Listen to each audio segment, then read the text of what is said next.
my God, this is such a niche experience. You're a witch. That's already quite niche. Now you're neurodivergent. Like, but there's loads of us. Hello, welcome or welcome back to Sapling Tarot. My name is Imogen and this is another episode of The Cards We're Dealt, my series of chats with fellow neurodivergent tarot enthusiasts. This time it's with Sarah, the ADHD witch, over on Instagram. I hope you enjoy.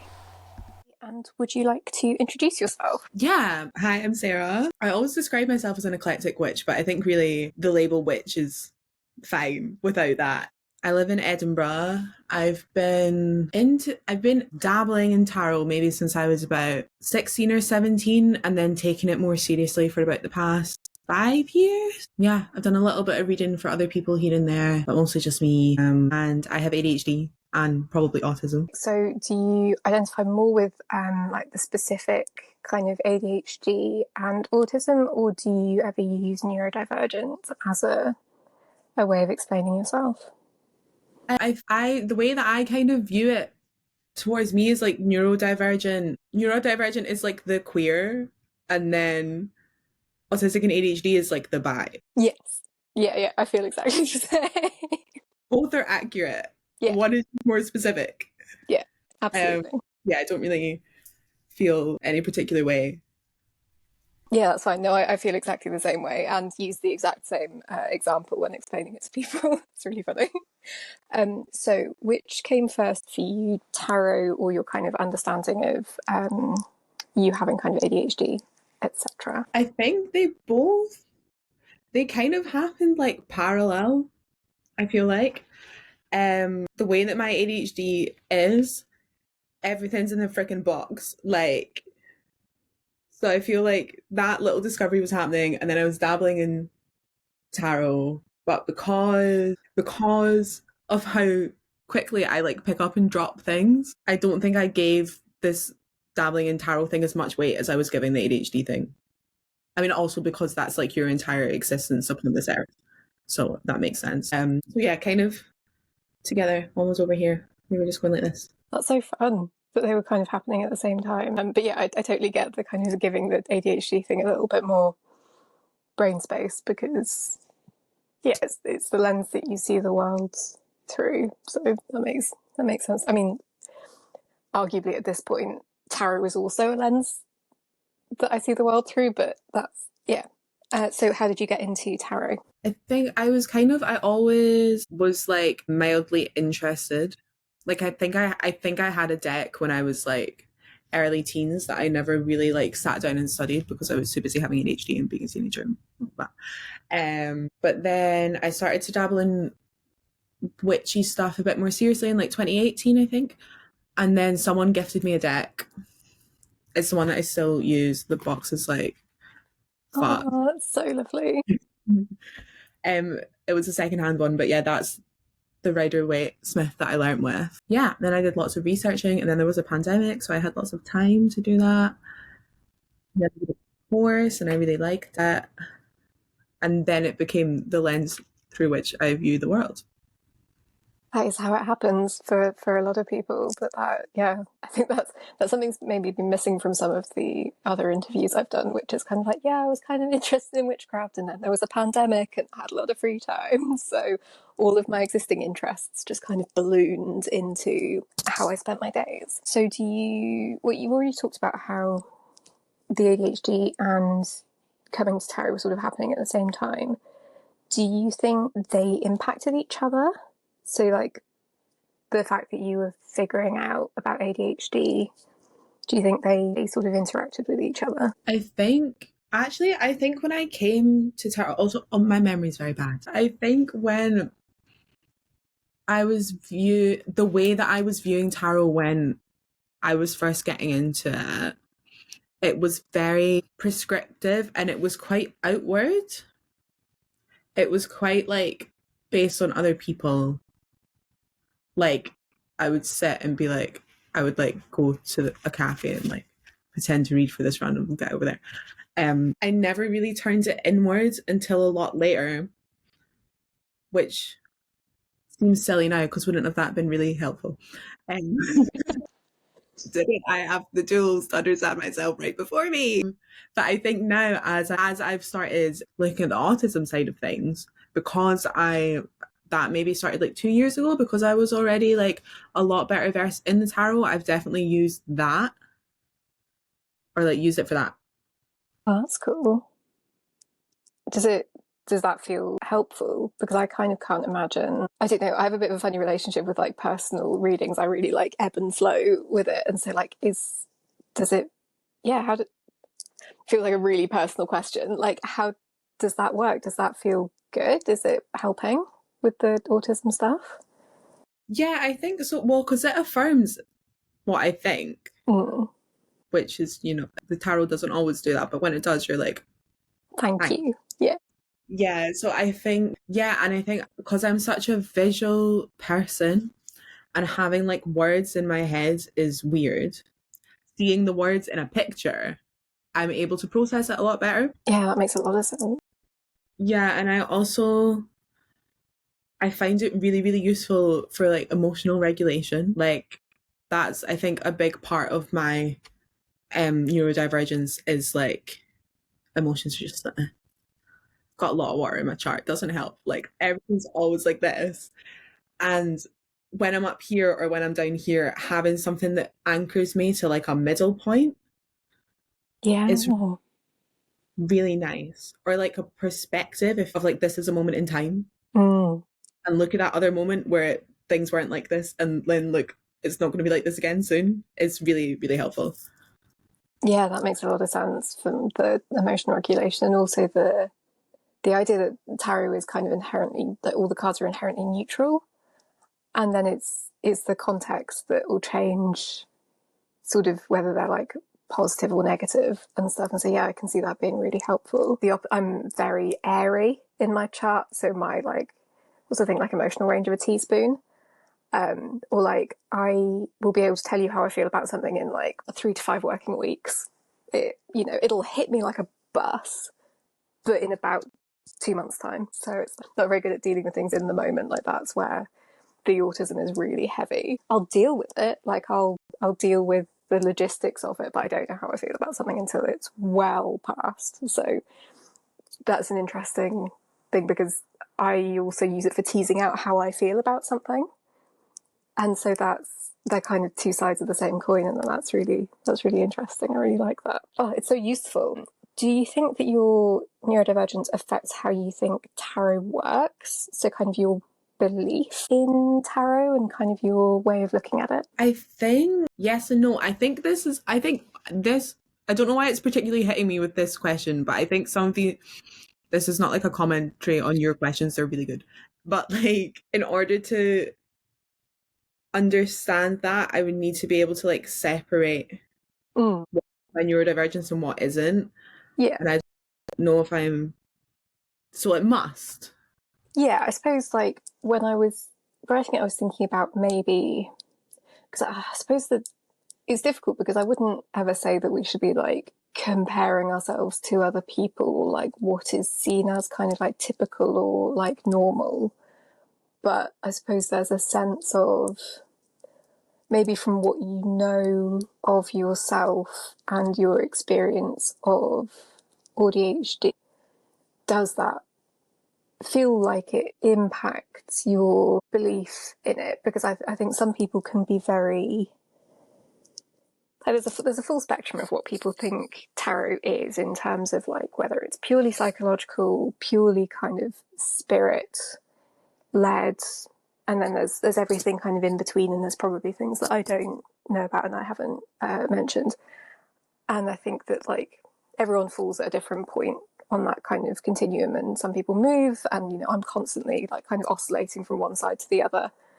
And I think my experience with ADHD, but then also I consider the fact that I have like complex PTSD as also being like part of my neurodivergence. Like putting the different hats on of like trying on beliefs isn't very difficult for me, but like believing something to my core is. Like there are some things that I believe to my core in terms of my like values and my ethics, but I remember being younger and looking at people with faith and going like, I cannot imagine believing so fully in something. And then sort of as I've cobbled together this kind of spiritual practice that I have, it's a lot of it is just kind of like trying things on respectfully, but like, you know, trying on different hats.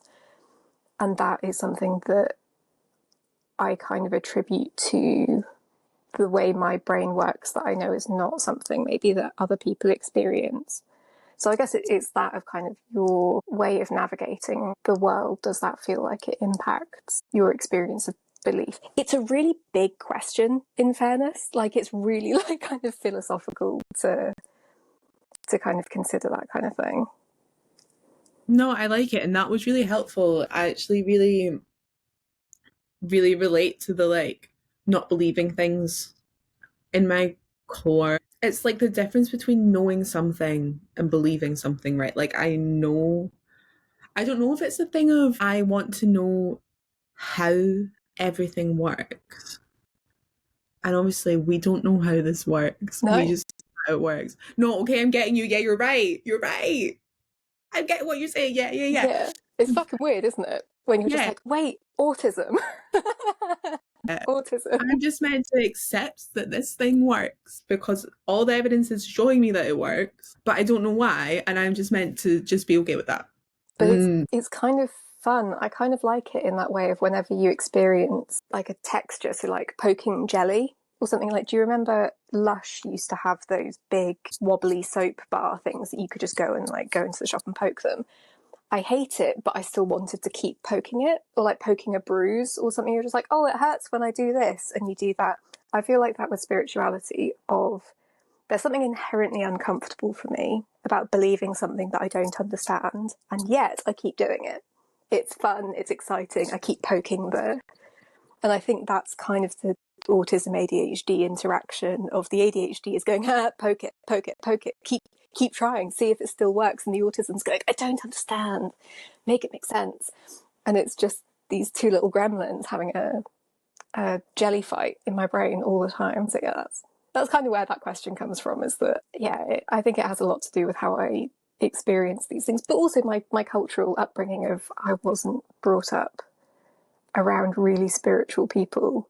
The only religion I experienced was very like, because that's what we do, going to church on Sundays or whatever, like that's just, it's not necessarily because we believe it deeply in our souls kind of religion. It's just that's what you do because otherwise the neighbours will talk, or whatever, you do it because that's what you do, and you don't make a fuss by saying you don't believe and stuff. So that's by like cultural upbringing as well of religion. And so yeah, it's, you know, it's just something I'm curious about with people. And I saw that moment of you being like, yeah, fuck, that's it. Why do I believe this stuff that I also don't believe? And that it's all kind of loose, and you have to be all right with that. Yeah, it's like accepting that maybe we are not the smartest creatures that have ever lived, and maybe there are things that the way that our brains are don't allow us to understand. Yeah, I refuse. No. I don't like it. I know I'm meant to just let that go and let these pieces of paper dictate my life, but I am. Yeah. But also I think that there's something to it of, outside of spirituality, there is so much in the world that we can't understand and that we can't control. And so kind of choosing to bring an element of that in kind of for funsies, I think is kind of nice, because it's just like, yeah, you know, like big, huge power imbalances and fucking like capitalism and stuff like that. I don't understand those either, and I don't understand how people can support that and all of those sorts of things. And so I can just have my own little bit of kind of inexplicable that I can kind of have fun with, rather than the big inexplicables of why people are broadly cruel to each other and stuff like that. And I can just have my own bit of magic. I don't know. As well, because it feels like an innate, universal, inexplicable, rather than inexplicable that has been created by humans. Yeah. I like Yeah. that one. Yeah. That it's just like why do the planets affect my hydration levels. Mm. What's going on? That's fine. But like the other ones where it's like people doing stuff, yeah. Yeah, and just like so much doesn't make sense. I think that kind of choosing to interact with things on purpose that doesn't make sense, I think certainly gives me not an illusion of control, but it's like I'm choosing to interact with this. And so there's kind of a sense of autonomy in it. Yeah. And it's also freeing, really freeing to just remove, to see that there's something outside the system. The Yeah. system isn't what is. The system exists within a larger something. Yeah, and that there are alternatives, sort of, if by kind of grounding ourselves in the physical world outside of the kind of man-made structures, it shows us that there are alternatives, I suppose, as well, like that, and that helps us kind of hold on to some sort of hope. God, it's got real deep. I'm sorry. I mean, I love it. This is absolutely what I live for, but like it's yeah, it's kind of heavy, but yeah, hopeful. It's funny now that you said that about the having to separate what is your kind of neurodivergence from the rest of yourself. I'm now looking at the questions that I have and I'm like having a bit of an existential moment of like, what do I even mean by these questions? So bear with me. They're not like bad questions. Like they're really well thought out and they cover a massive scope of everything. And it's Yeah, like I don't think they're bad, but it's really interesting that you said that and now I'm going, fuck me, you're right. Why am I acting as if that's a thing that we can separate from ourselves? And now I'm just, yeah, having a bit of a moment, but that's fine. That's good. Like, that's part of this whole thing is my perceptions of neurodivergence are not like the end all be all. And it's really important that that is like a really integral part of this. So, have you found any challenges in relating to traditional or like more mainstream tarot interpretations? So, things like archetypes or seemingly kind of collective symbolism. So, like, where there seems to have been a sense that at one point people agreed that this card means this thing, but in your experience or through your eyes, it doesn't mean that. I think so. Yeah. I'm now trying to think of an example and I can't think of any. I'm gonna cut the deck. It was not helpful. I think I struggle especially with the archetypes of the major arcana because I'm so bad at spotting like inherent themes. Someone will be like, "Oh, that thing's so Hierophant," and I'll be like, "Oh my god, fuck, you're right." But I never would have like this other thing that's Hierophant and this thing that's Hierophant. I would never have connected those without someone pointing it out to me or without that archetype as a link. Okay. So I don't know if that's me. That's not really me not being able to relate to it. I think that's me finding it as a really useful tool. Mm. But I do find some of the facial expressions, specifically in the Rider-Waite-Smith, like the one that always gets me is the Knight of Wands. To me, Yeah. like he just looks so deeply disinterested in what he's doing. Like he just Which is not what you want from that card. gone. Like look at him. He's just like meh. Yeah. Looks so Yeah, sad. absolutely. So when people are like, "Oh yeah, he's fiery, he's passionate, he's so into what he's doing," I'm like, "Where?" Absolutely. Yeah, 100%. Yeah, I'm right there with you. Some of them are so. Yeah, I think so many of them. I don't know, like, obviously she was an amazing artist, but some of the facial expressions, it's just like it's the same face across different cards. And yeah, some of them just really don't want to be there. Yeah. My favorite is the Page of Cups, though, where it's just like, hey, look at this fish. And you're just like, what were you going for when you drew that? Like, I He's love just that card. Yeah. it's perfect. Yeah. Yeah, it's perfect. I love it. Like, it's one of the best cards in that deck, but it's just in terms of what the book will then tell you about what that card symbolizes and Yeah. stuff, you just kind of go like, no, it's just a kid and he's really happy with his fish. You can't just read it at face value because otherwise that's, yeah, some of the facial expressions are challenging for sure, because also there's that kind of difference between, there's a really subtle difference between kind of like stern and authoritative and kind of discipline and just looking like you don't want to be there, and it's just like it's a very subtle kind of eyebrow shift and that's all it would take. And so, yeah, you're just like kind of the emperor. Does he want to be there? I don't know. I think he wants to be out adventuring. But that doesn't help with the definitions and stuff. Yeah, and then I think some of the decks that you get that are maybe like a reprinting of a reprinting, they're all just kind of like, ugh. Yeah, it's all a bit fuzzy.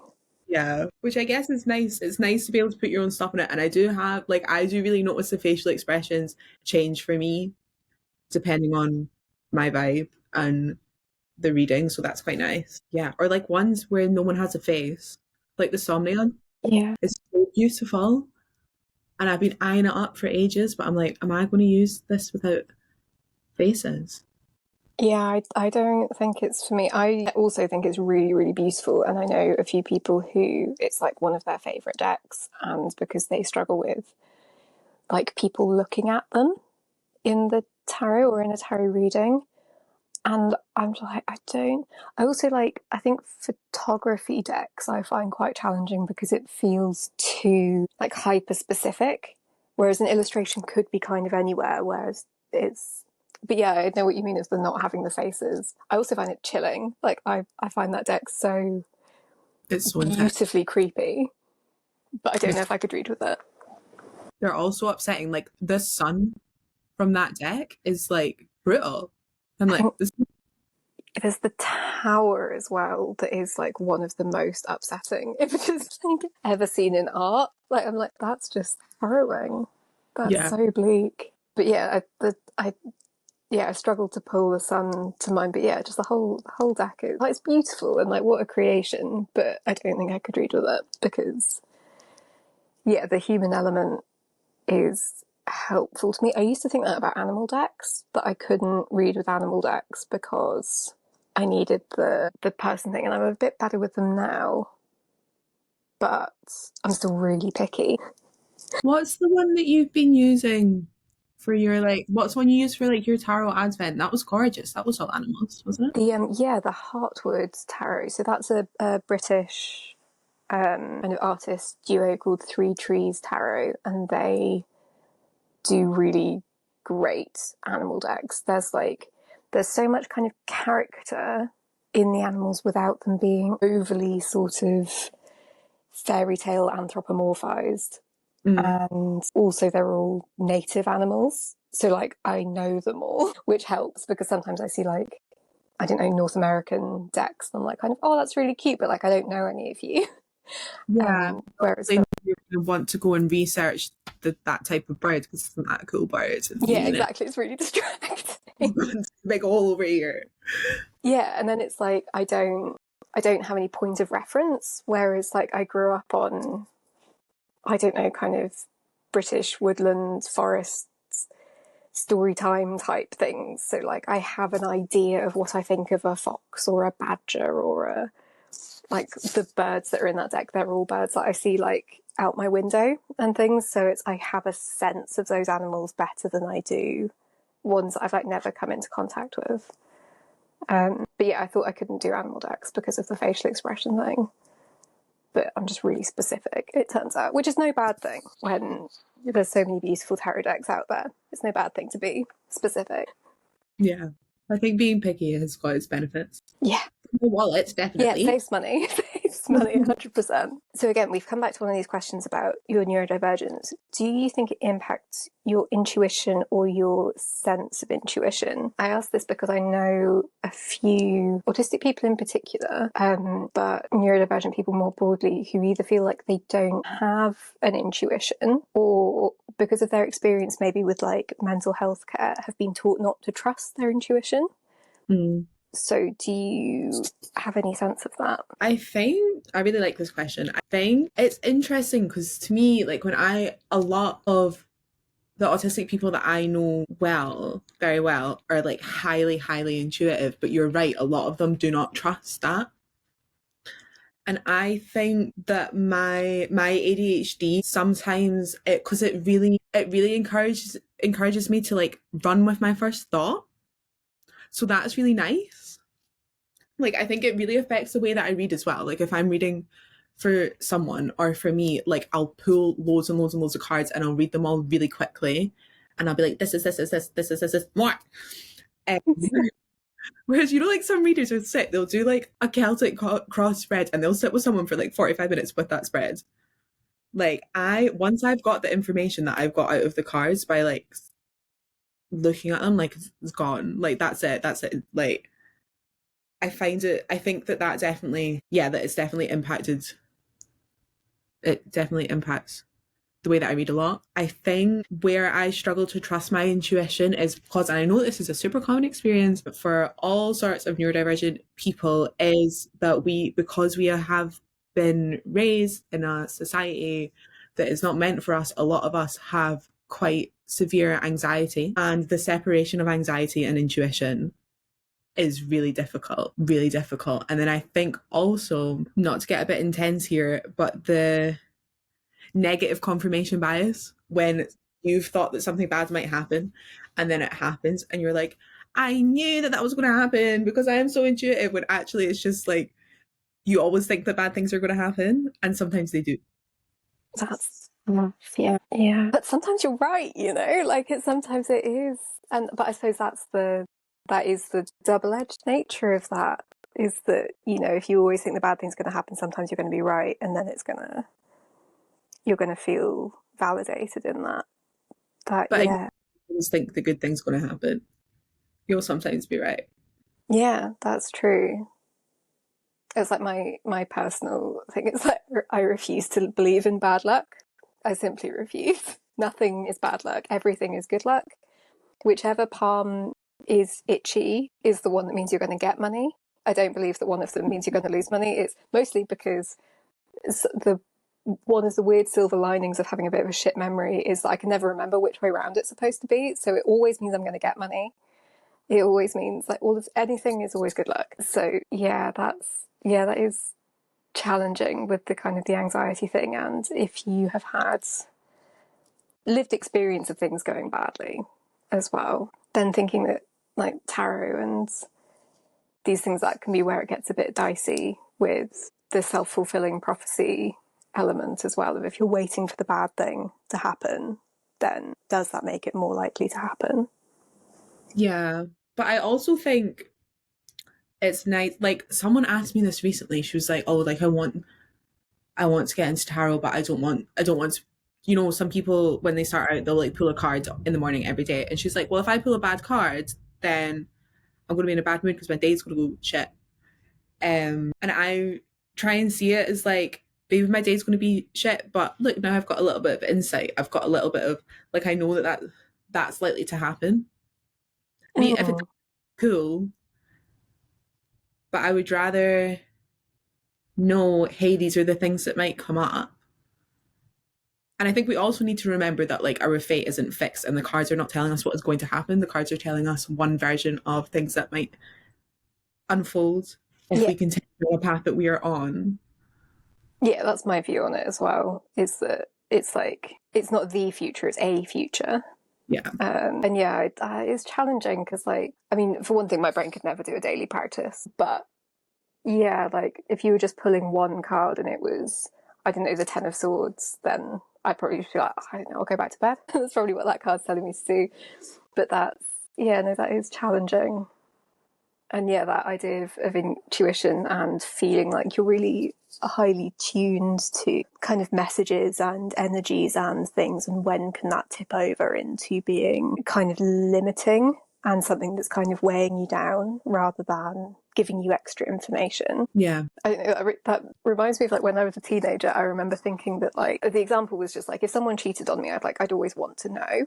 Like you just want to know. And then I got older and it happened a couple of times and I was like, do you know what, I'm fine. I don't. It's like one of the bits of autism that I've kind of like maybe slightly left behind is sometimes I don't need to know, and I'm much happier not knowing and just having to know that, having to let go of the idea that actually knowing everything is always better and is always more comfortable. And it's like, nah, sometimes it's fine. Life is so much easier if you just don't have to know that like the difficult thing, and particularly if it's like after the fact or something. Like, I don't know, I think the context was I had a partner that was like, she saw me on like a number of different occasions, and it reached a point where like we'd broken up and people kept telling me about different things, and I was just like, I don't need to know at No, you this don't need to point. know. it's fine. Like, if we were still together, maybe. But then it was just like, every time I was in the pub, there'd just be like another person. Just like, fucking leave it. I Yeah, don't you even know. need to know that you've known enough that you're out of it. Fuck me. Yeah, but so like that, I think, sort of colours my thing with tarot is like, okay, so if you can give me enough warning about something that I can do something about it, great. But if I can't do anything about it, then like I don't Yeah. need to know. Yeah. And so that's my thing with bad cards. It's like, well, this is only relevant if it's a warning of like something I can do. Otherwise, I don't really care, because what can I do about it? It's interesting, isn't it? Like when you think about it for more than 10 seconds, and you're like, oh, so I'm a person who wants to know everything that I can about everything so that I know all the possibilities of what could possibly go wrong at any given time. And I've just found a tool that will give me that. Obviously, you're going to go a bit Yeah. ratchet. Obviously, you're going to just like do it all the time. And I think that's definitely a phase that I went through when I was younger. And now I'm like, yeah, selective with the information that I require. Yeah. Don't ask a question unless you're fully prepared for like any kind of answer.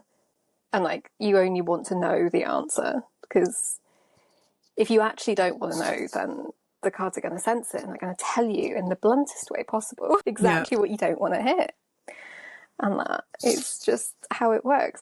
But I really like how you describe your reading style, because I remember doing, I think it was like one of my first witchcraft markets, and I was at a table next to someone who read, it sounds like quite similar to you, of just like all the cards all over the table. And I'm a chatterbox, you may have noticed. It's all the Gemini. It's very Gemini heavy in my chart. I do like a number of cards per reading. I don't give myself a time limit, because either I've said everything I can, or I'm going to be talking about these 3 cards for 45 minutes and no one can stop me. But I remember just like out of the corner of my eye seeing this person just like covering a table with cards and feeling so like oddly insecure about this really kind of cool free reading style that they were doing. And I was just there with my like 3 card spread, being like, and here we go, here are the cards. And I was just like, I'm pretty sure the people who leave our table are feeling similarly good. But there was something about that like really loose free reading thing that I was just like, I kind of want to do that. But also if I started doing that, I'd be there all day with one person. And I'd never stop. Just go, oh, and another thing. And so I have to limit it, but also can't do the time thing, because once I've got all the information that feels relevant, I'm not just gonna fill the time until like the buzzer goes off or something. I can't do that. That's really affirming to me, because I have the exact opposite thing where I'm like, well, that person can look at 3 cards and get all this absolute like well of information out of only these 3 cards, because they have a brain that can like focus on a thing for a while. And I'm having to use all of them, and I'm only looking at each one for like half a second. And I wish that I could just stare at one card forever and it would tell me everything, like that guy over there. So it's quite, yeah. I guess it's that kind of grass is greener thing of, we always think that the other person is somehow inherently like more magical or whatever. But I remember I applied to be a reader for some kind of service or something, and I had to do like a sample email reading to a sample question thing, and I didn't get kind of accepted because my thing was like too concise. And I just remember looking back at my application, I wasn't that worried. It wasn't like a paid position or something. I was just kind of curious to be a part of it. But I was reading back my answer and just going like, there was a limit of 3 cards. You could only pull like 3 cards or fewer. And I was like, what more could I have said about those? It's like, what could I, in answer to the question, which was, I think, a question that's like based around some like famous film scenario or something, just as an example. And I just was like, I'd just be making stuff up at that point. Like, I'd just be padding it. Like, this was a good handful of years ago, but like at this point it would look like I'd put my original answer into some sort of fucking AI or whatever just to pad out the word count, like, because I would have just been doing like GCSE and thusly the cards did proclaim that, just trying to stretch it out to hit the word count, and like I don't, but I think some people want that. They want kind of the lyrical, poetic thing, and I'm a little bit more kind of bish bash bosh. But then we'll talk about your life, but not about necessarily the cards.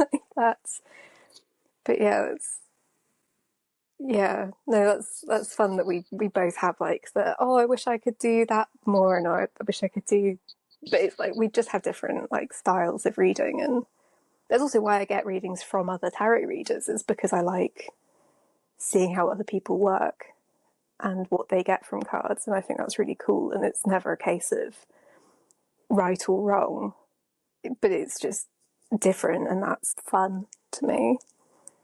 But I like that you feel like the ADHD part of you, or the parts of you that are kind of led by ADHD, are sort of pushing you to trust your gut and your intuition and things. I think that feels right to me as well, in that sense of kind of the jumping into things with both feet and kind of trusting the process kind of thing, where like the autism is like pumping the brakes and being like, we need more information. Yeah, no, that's cool. Do you have any kind of specific rituals or practices that help you connect with tarot in a way that better accommodates your needs? So things like sensory tools or routines, or I don't know, just ways of doing things. I think because I work in a witchy shop and we have piles of tarot cards everywhere. It's quiet sometimes. I'll be like, oh, what's going on?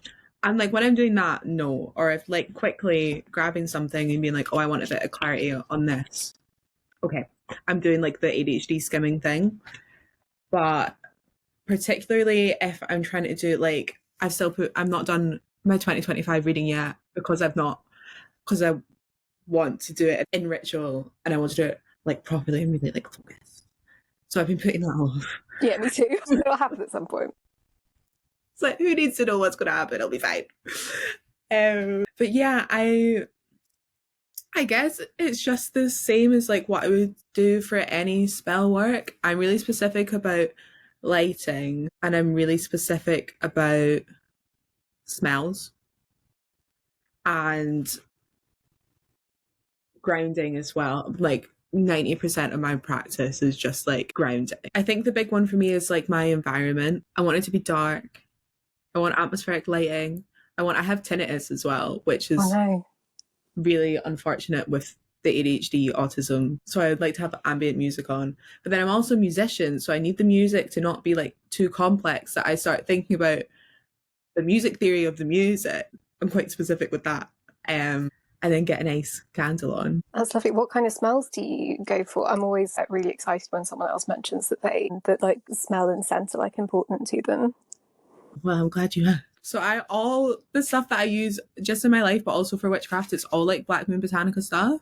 Excellent. I was going to ask which witchy shop actually, and so I'm glad that you've answered that question. I really like Morticia. I can't find it. Lovely. It's like sweet and it's quite sensual, but I use it all the time. I don't really like switch them out based on like go for like the ingredients based on the that I'm going for. I'm kind of just like, I like this smell. Same.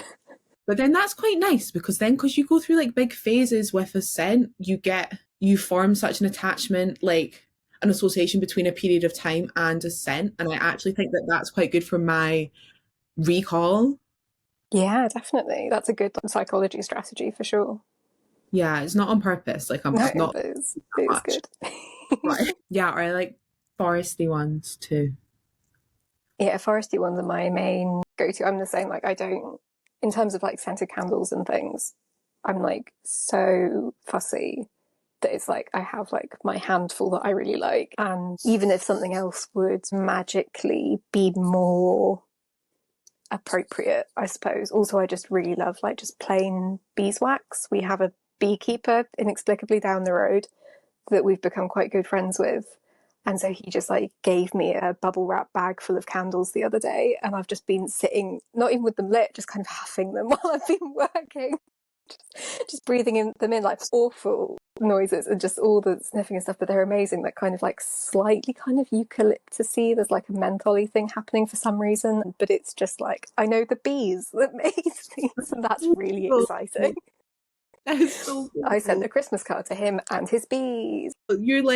You're holding the wax of the bees that you know. And the honey. We have the honey and the wax and stuff, and I'm just like, truly what?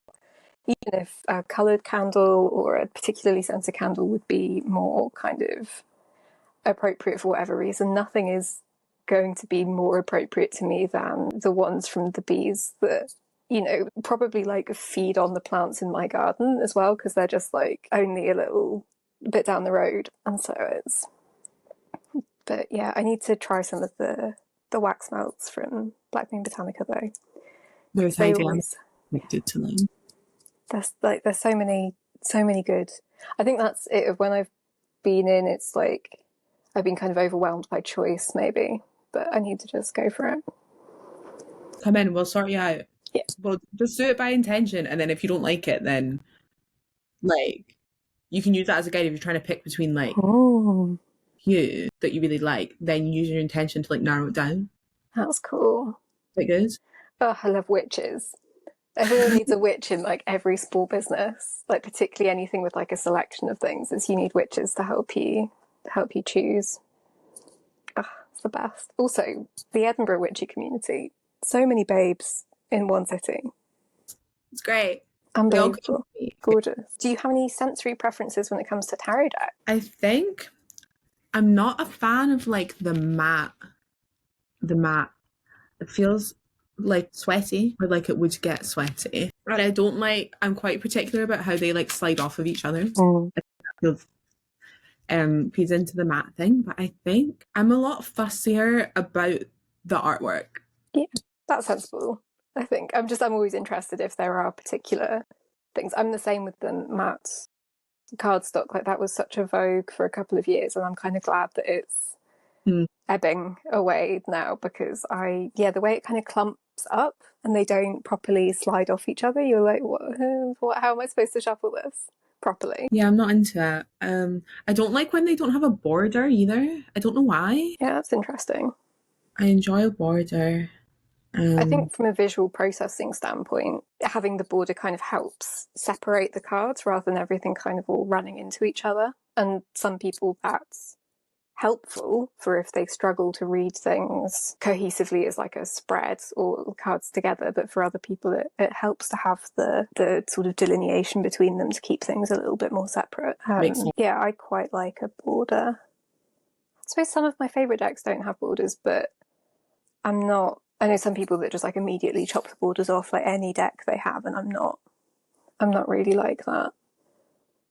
Mostly because I'm terrible at like trimming decks and stuff, so I don't do it. I feel like if you'd like fucked one side of one card, you'd be like, the deck needs to go in the bin every time. And it's just like, no, it's character. Believe that it's character, and you don't need to go and rebuy the fucking thing.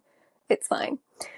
But yeah, no, that's I'm glad that we're another person in team non-matte cardstock.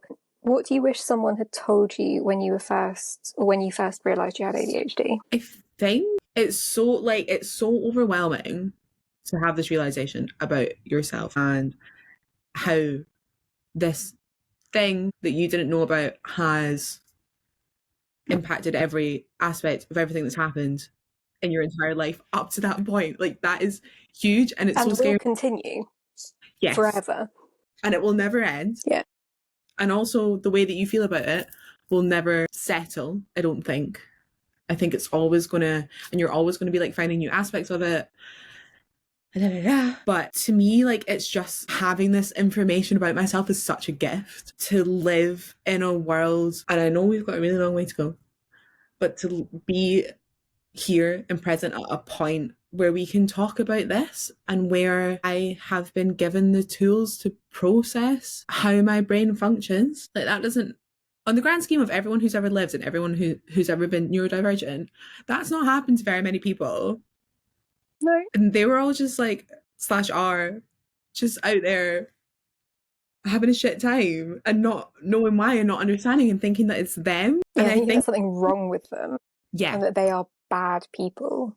that they're bad and that they're inherently broken. I don't know, it is still so hard, even with all of the tools and community and language that we have. But yeah, to just be in a time and a place in a society that allows space for that is pretty cool. And you also have like your you don't need to rush to figure it out, right? Because it's a huge thing to process that's always evolving. But isn't it just cool to have the opportunity?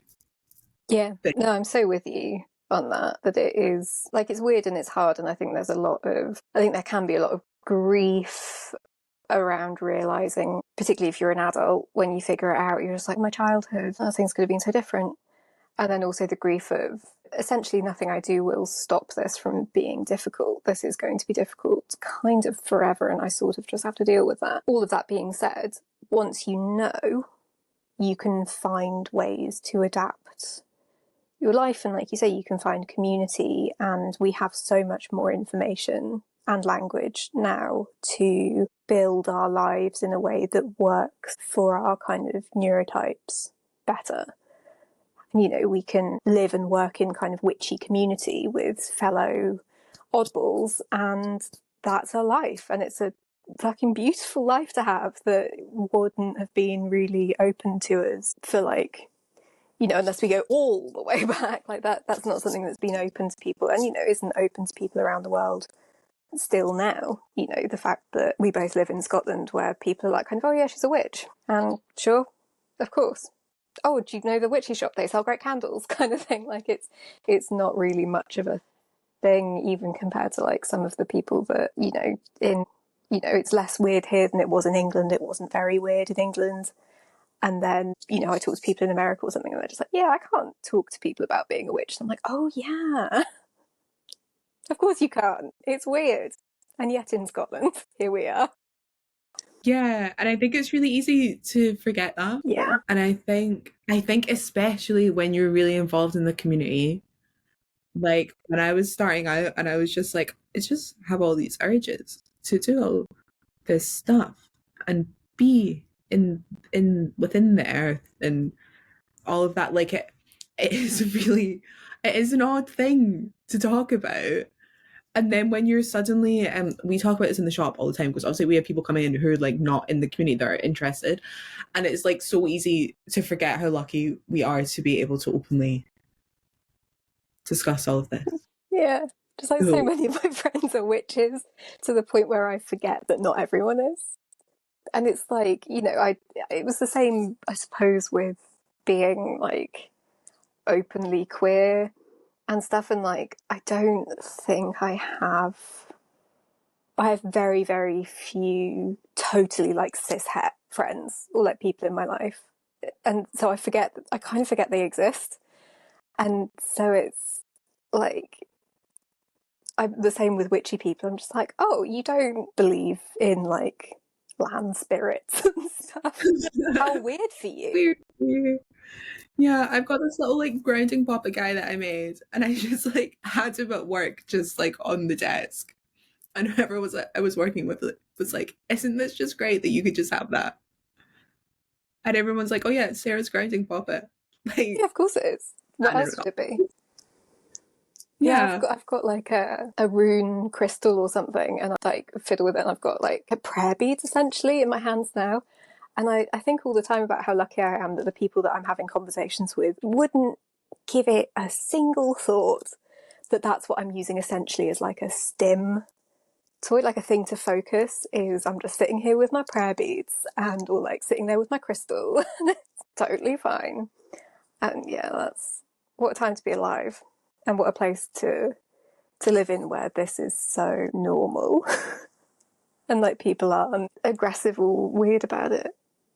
And it's very, very lucky. What do you wish someone had told you when you first got into tarot? I think similar to what we've been talking about, like there's not a right and a wrong. It's your interpretations of things are valid, and there is a reason that these things are coming to your head, and that's your intuition, and that's that little voice that you need to trust.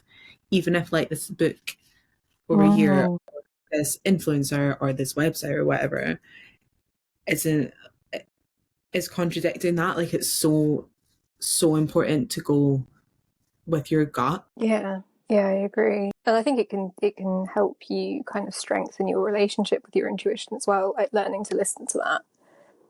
And it's that thing about both and of like both things can be true. And it's about you can connect the intuition and the book meaning and see, are there any tendrils that kind of overlap, and that can be really, really fascinating. But yeah, certainly not to discount that little voice, because that's the particular strength that you have as a reader, is that voice that is the product of your whole life up until this point, and previous lives, if that's also your thing, and that's what makes you the reader that you are. That's very, very cool. And yeah, that there's not a right and a wrong way is really important. I think that a lot of the times your intuition and the book thing are actually saying incredibly similar things, but from the point of view you're at, you can't see it. I think I've definitely had it when I was starting out, where if I was like reading about a really specific situation, and it seemed like the two definitions were in conflict, but as time passed, it was like, well, they were actually saying the same thing, but just in slightly different words. I get it now. Yeah. So then I guess at that point, doesn't matter which one you picked. It's probably good practice to pay attention to your intuition and to not ignore it, because I think there's a lot of things in the world that will tell you to ignore your intuition, and so it's probably just a good practice to not do that and to figure your own thoughts out and stuff is probably good. But yeah, no, that is, I've had the same thing happen where it's like, oh weird, that's like totally different to the way that I read that, and the book said blah, and then yeah, like 2 weeks later you're like, oh, that makes a lot of sense now. Gotcha. Oh, and also to write things down. I was just about to say, and that's where writing stuff down is really great, because you won't hold on to that. Yeah. You think that you will, and you won't. I still do it now. Take a picture of it. If you can't be bothered writing it down, take a picture. Yeah, notes app on your phone, photos. It doesn't have to be fancy. It doesn't have to be some big, beautiful leather-bound grimoire or whatever. Just fucking make a note somewhere. Post-it notes. That's like what my desk is like full of. It's just little kind of half readings and stuff that at some point I'll put into a tarot journal so I don't lose them. But just little notes here and there. Yeah. No, that's probably good advice for most neurotypical people, most neurodivergent people about anything ever, is if you can, write it down. Do you have any resources you recommend for neurodivergent tarot readers or witches or books or websites or particular favourites you have? I think the one book that I really like for beginners that is also super like ADHD friendly, and it's the Tarot Magic by Lindsay Squire. Okay. I think the way that I don't know how she's done it, like the way that she's laid it out, it's so easy to understand, it's so legible, but it also covers so much. It's definitely more of like a beginner's how-to, but I think there's loads of pictures in it. The text is not like big lumps, paragraphs of text, like little sentences interspersed with pictures. She's got like a 2-page spread for every card, and then you've also color correspondences, you've got astrological correspondences, she's got spreads, she's got another section that's like spells that you could do with specific major arcana cards. Ooh. But it's presented in a way where it really doesn't look like it's that much information. That's great. Yeah, I love stuff like that, because I feel like some of the beginners' books are just so overwhelming. Yeah. And I mean, it's 78 cards, it's a lot, but that's very cool. Thank you. I will look that up and link it and such. Do you have any cards that you associate with your experience of neurodivergence, or cards that come up the most when you're kind of reading around stuff like that? I know you said that you don't necessarily always remember if cards are following you around, but just in case. I think the big two for me that are like, Sarah, please stop and think about this, which is like so much of my life is dictated by the ADHD being like, go, just do it now and go. It's like the 8 of Wands, which is a really obvious one. That's just always like, you're moving very quickly right now. Have you thought about not doing that? Or like the Knight of Pentacles. You like sometimes he's like you pick it and you're like, fuck, I'm not being stubborn. Stop. But sometimes it's like, bro, you should ground now. But also the Chariot for me, I get a lot where it's been like sometimes it's like you're going too fast, but sometimes and then sometimes it's like decisioning. It's like pick a thing. Just do stop. You have too many things. You're going like this way and this way and this way. Just pick a thing. Yeah, but I've got really strong Cancer placement, so I also think that he just pops up and he's Yeah. yeah. And then I was thinking about this question, and then I was trying to ask it, and it was just like not helping me. So I think I'm not allowed to know. I'm not allowed to know. That's fine. That's fine. I mean, I like those in terms of the busy. The deck that I use for professional readings, the Knight of Pentacles, is he sat on a cow. And I love that so much. It's just like you're not racing anywhere. You need to just stop. You can walk, you can move, but it's going to be one foot in front of the other. You're not running, you're not racing, you're not getting anywhere fast. You're getting where you're going, but like slow it all the way down. This is a plodding knight. And I appreciate that in the sense of just put both feet on the floor for a moment and figure out what you're doing before you go running into something else. And yeah, the Eight of Wands is that's a fun kind of stop it now. You are all this. You're not even in the card. You've flown too fast. You've gone. You're not even here anymore. Out of frame. Yeah. Yeah. All the ones following you trying to catch up. But yeah, no, that's too good. Yeah. Yeah, what do you think would make the witchy community feel more inclusive or accessible? I mean, just broadly for neurodivergence or kind of your experience of community. I think from my point of view, I'm really lucky in that a lot of my witchy community is locally based because I live in the place where all the witches moved to. And I feel very fortunate that I just popped out the women. I was just here. And then they were all just also here. It was great. I think a lot of what's been going on in the past kind of like 2 to 4 years, it's like people who are in the witchy community being like, oh fuck, this whole time it was this. And I think that these conversations are being had in like physical communities, but where I don't think they're being so much had is in online spaces, which for a lot of people, that's their access to community. And I think that's what's so important about what you're doing. Well, I mean, and what you're doing. Okay, yeah. Thanks. Yeah, what we're doing. What we're doing. Yeah, I think just talking about it more, like as my whole thing with the ADHD witch thing is like I'll put some information on an Instagram page, like whatever, but the real heart of it is creating spaces for people to come together and just talk about it because oh my god, this is such a niche experience. Like you're a witch, that's already quite niche. Now you're neurodivergent, like, but there's loads of us, and it's really exciting to be a part of that conversation and watching it unfold because it is so new and it is changing a lot. And I think we're getting to a point where we can talk about it openly, but there's not maybe like formal resources. Like the whole reason that I wanted that this thing came to be was because I was away traveling for a few months last year, and because I was like in a different environment and I had like a travel altar and stuff, and because I was in a different country and my practice is like really quite tied to Scotland, I find it really hard to connect with shit when I'm somewhere else. I was just getting really frustrated that I felt so disconnected from my practice and I didn't have any resources, and I was like, I wish that someone would just tell me what, like just give me some tips. And then I was like, oh, obviously other people are feeling this way, and then it turns out that they are. And now we can all talk to each other and be like, oh, well, I do this and it works really well. And I do this and it works really well. Rather than it having to come from like the golden dawn. Oh my god, yeah. It's like... Yeah, from stuff that's like 100 years old and purely just like rich, middle-aged white men. Yeah, it's like my pal being like, oh yeah, I was a bit low energy on the new moon. So I just did my ritual 2 days after, and guess what? Nothing bad happened. And then me going, good idea, you know?